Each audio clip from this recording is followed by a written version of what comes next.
नमस्कार. आपल्या प्राचीन भारतीय कथांमध्ये ना विज्ञान, इतिहास आणि श्रद्धा यांचे काही आश्चर्यकारक धागे गुंतलेले आहेत. आज आपण तोच लपलेला खजिना जरा उलगडून पाहणार आहोत. चला सुरू करूया. एक प्रश्न नेहमी पडतो. या ज्या कथा आहेत त्या निव्वळ मिथक आहेत म्हणजे मिथ्यशास्त्र, की त्या सत्यशास्त्र आहेत म्हणजे सत्याचा अभ्यास? या कथांमध्ये फक्त कल्पनाशक्ती आहे की त्याहूनही बरंच काही दडलंय? हाच आपल्या आजच्या शोधाचा केंद्रबिंदू आहे. मग हे सत्यशास्त्र म्हणजे नेमकं काय? सोप्या भाषेत सांगायचं तर हा एक असा दृष्टिकोन आहे जो आपल्याला सांगतो की या कथांकडे फक्त दंतकथा म्हणून बघू नका, तर त्यामध्ये काहीतरी ऐतिहासिक आणि वैज्ञानिक सत्य लपलेलं असू शकतं, त्या नजरेने बघा. चला तर मग आपल्या या प्रवासाच्या पहिल्या टप्प्याकडे वळूया. एका अशा पात्राबद्दल बोलूया जे वेगवेगळी महाकाव्ये आणि वेगवेगळी युग या सगळ्यांना जोडणारा एक महत्वाचा दुवा आहे.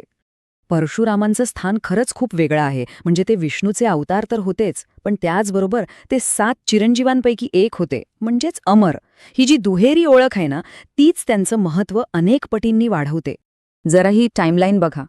यावरून परशुरामांच्या अस्तित्वाचा प्रचंड मोठा आवाका आपल्या लक्षात येतो. म्हणजे बघा, त्रेतायुगाच्या सुरुवातीपासून ते थेट द्वापारयुगापर्यंत इतिहासाच्या प्रत्येक मोठ्या वळणावर ते एक साक्षीदार म्हणून उभे होते. आता एका दैवी वस्तूचा हा प्रवास किती रंजक आहे पहा. शिवाच्या धनुष्याची ही गोष्ट आपल्याला अगदी स्पष्टपणे दाखवते की एका युगातली कथा थेट दुसऱ्या युगात कशी पोहोचते. यावरून हेच सिद्ध होतं की या सगळ्या कथा काही सुट्ट्या गोष्टी नाहीत, तर एका मोठ्या साखळीचे महत्वाचे भाग आहेत. ठीक आहे, तर जशा या कथा एकमेकांशी जोडलेल्या आहेत, तसाच एक खूप रहस्यमय अंक आहे जो विज्ञान आणि अध्यात्म या दोन्हींना एकत्र जोडतो. चला त्या वैश्विक संकेताबद्दल जरा जाणून घेऊया. तर तो अंक आहे 9. आपल्या प्राचीन ग्रंथांमध्ये आणि चक्क गणितामध्येही या 9 अंकाला एक जादुई, एक विशेष स्थान आहे. कसं? चला पाहूया. ही यादी बघा जरा. नवदुर्गा, नवग्रह, नवरत्न आणि इतकंच नाही तर मानवी गर्भधारणेचे 9 महिने. गंमत बघा, गीतेचे 18 अध्याय म्हणजे 1+8 झाले 9. महाभारताचं युद्ध 18 दिवस, परत 1+8 म्हणजे 9. आता हा फक्त योगायोग मानायचा की यामागे काहीतरी खोल अर्थ दडलेला आहे? आणि हे फक्त अध्यात्मापुरतं मर्यादित नाहीये. गणित आणि खगोलशास्त्रात सुद्धा 9 या अंकाचं वर्चस्व दिसतं. म्हणजे 9च्या पाढ्यातल्या कुठल्याही संख्येच्या अंकांची बेरीज 9च येते. भूमितीमधले महत्वाचे कोण असोत किंवा अगदी सूर्य, पृथ्वी आणि चंद्र यांचा व्यास, सगळीकडे हा 9 अंक आपल्याला दिसतो. ह्याच विचाराला पुढे घेऊन जाऊया. आता काही अशी ठोस उदाहरणं पाहूया जिथे प्राचीन भारतातल्या प्रगत वैज्ञानिक संकल्पना आपल्याला अगदी स्पष्टपणे दिसतात. या स्लाइडवर जरा लक्ष द्या.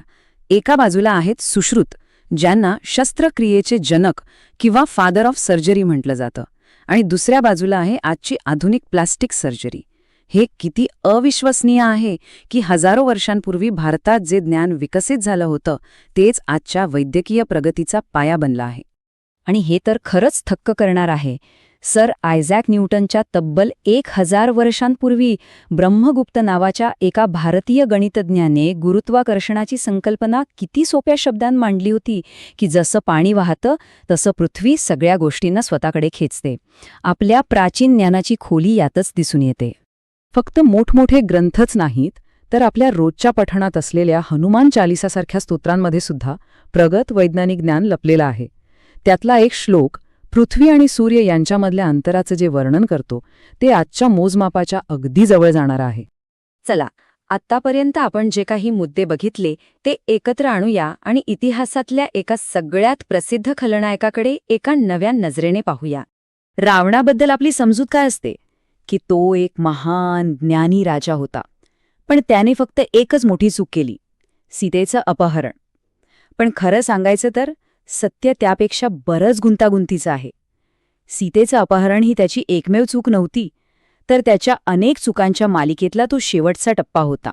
हे वाक्य रावणाच्या प्रतिमेला एक पूर्णपणे नवीन अर्थ देतं.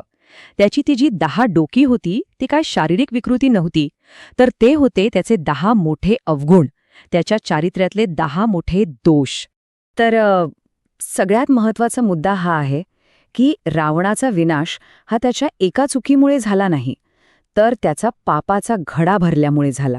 सीतेचं अपहरण ही ती शेवटची घटना होती, ज्याने त्याच्या अंतावर शिक्कामोर्तब केलं. तर हा सगळा माहितीपूर्ण आढावा संपवताना एक प्रश्न मनात येतोच की जर या कथांमध्ये इतकं विज्ञान, इतकं सखोल सत्य दडलेलं असेल, तर मग अजून अशी किती रहस्य असतील जी आपल्या डोळ्यांसमोरच आहेत पण आपण ती अजून उलगडू शकलेलो नाही. विचार करायला लावणारी गोष्ट आहे, नाही का?